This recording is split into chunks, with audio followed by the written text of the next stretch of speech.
afternoon. It's after lunch. Hopefully you had a lot of sugar and some caffeine. I'm much more interesting after some sugar and caffeine and a few cocktails. There. All right, we're on. FOMO. Does anybody here know what FOMO is or what FOMO means? Anybody? Show of hands. FOMO? All right. How many people experience FOMO in their lives ever? Today? All right. So what does this have to do with marketing? Well, as marketers, we have our own version of FOMO. And FOMO has become so pervasive that in 2013, Oxford and Webster's put it into the dictionary. And so, as marketers, as the world has evolved so rapidly, this FOMO has turned into the fear of missed opportunities. And we all have this. Everybody knows that the CMO is the least tenured position in the C-suite. And given that we're all marketers, and we're all trying to do better, chasing after the least tenured position in the company doesn't seem like such a good journey. But every one of these opportunities that we're missing out on is also an opportunity to be seized, to get ahead of our competition, to connect and to touch our consumer, our clients, and our customers. So today, to kick off the marketing track, we're going to talk about 5 trends that are creating missed opportunities for marketers, and a little bit about what to do about it so that each one of us can stay a little bit ahead of our competition.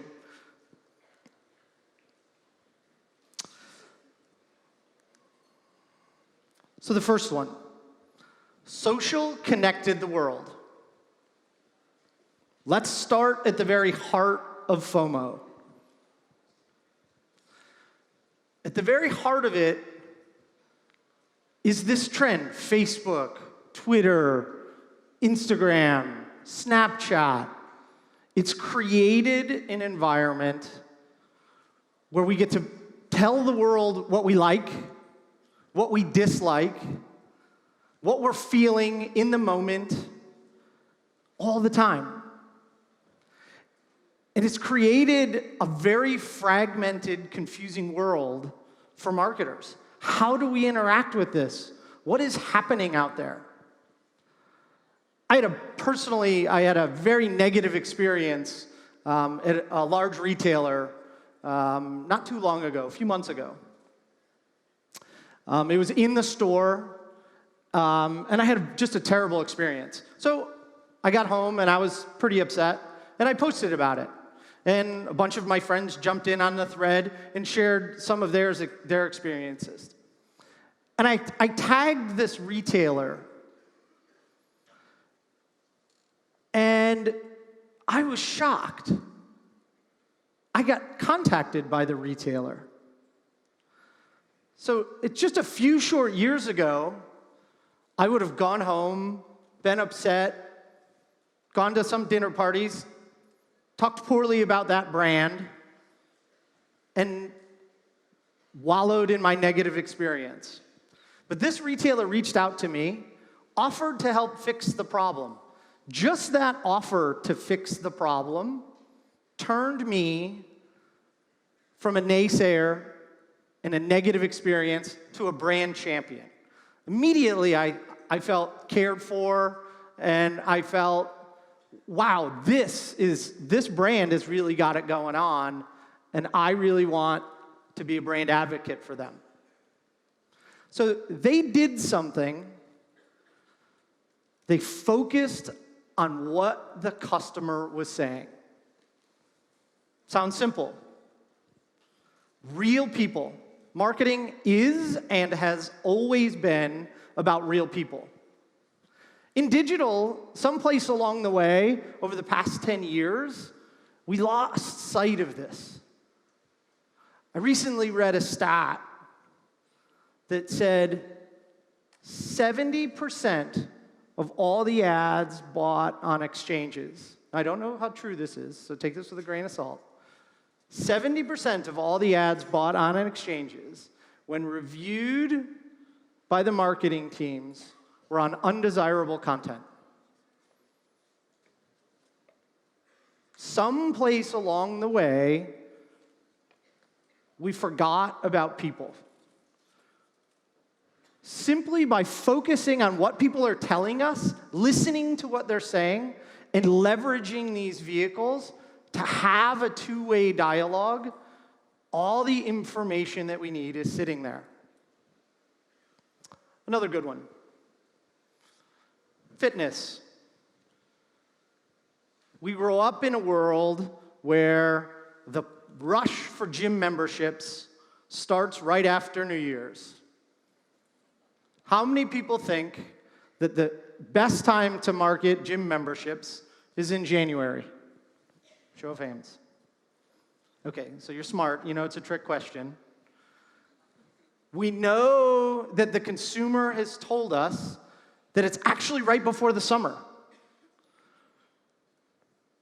The volume of chatter about the beach body, about getting in shape for the summer, goes up dramatically right before the summer.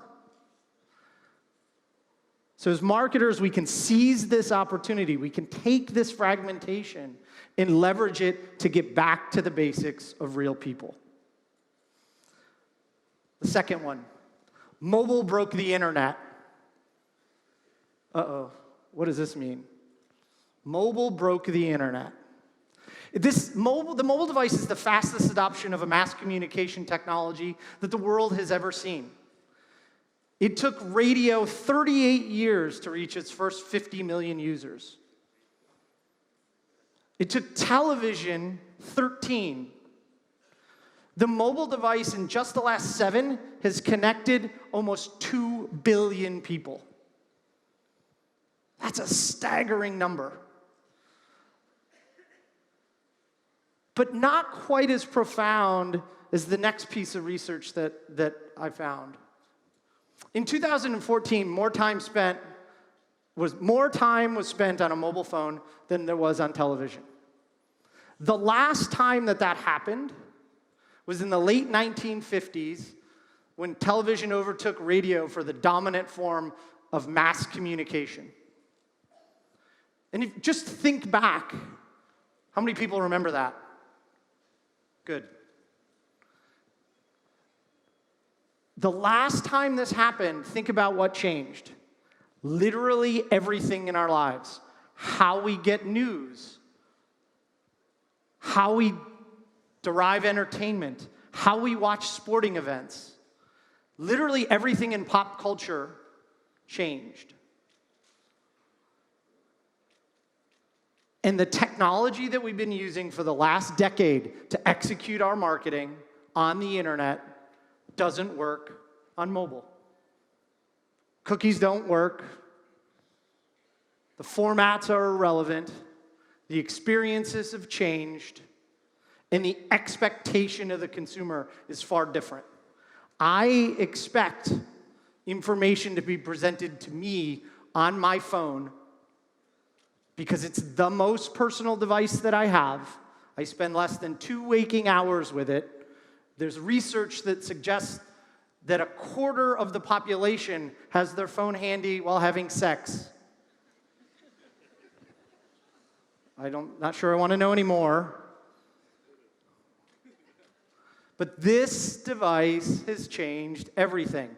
And as marketers, we can miss the opportunities or we can change with it. So it sounds simple. Be where your customers are. Well, thank you, Captain Obvious Dave. I hope you guys didn't pay very much to get that insight. So the next 3 are going to break down exactly how to deal with this problem. Just 18 months ago, people-based marketing, cross-device, all these buzzwords that we hear so much about today didn't really exist. There was a call for a solution. We need to solve the problem of mobile. But not much was done about it. Unfortunately, the cross-device part is the easy part. Consumers are across everything. Browser to browser, device to device. And oh my goodness, God forbid, we try to connect them to the sale. More than 90% of sales still happen offline. The consumer is across everything. And as a marketer, if we're not centering on people, we can't connect them to everything. And if we can't connect them to everything, we have little bits of the information in an incomplete story.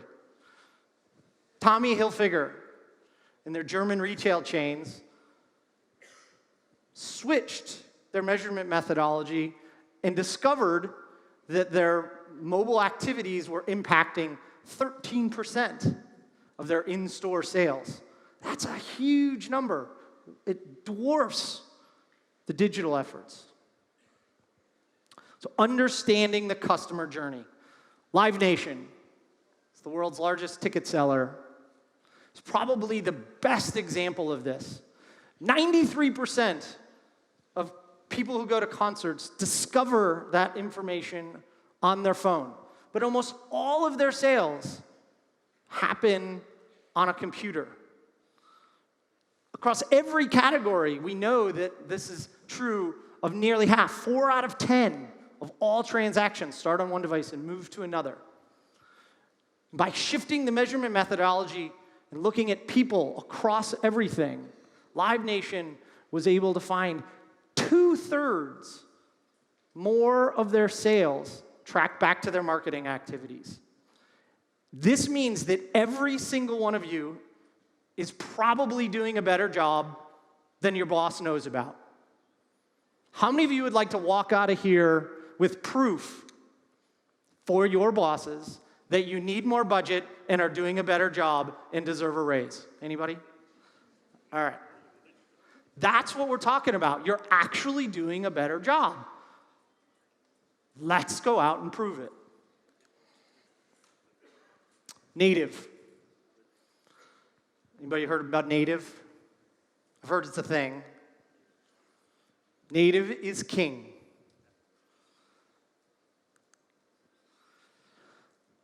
The mobile banner might be the worst ad since the pop-up.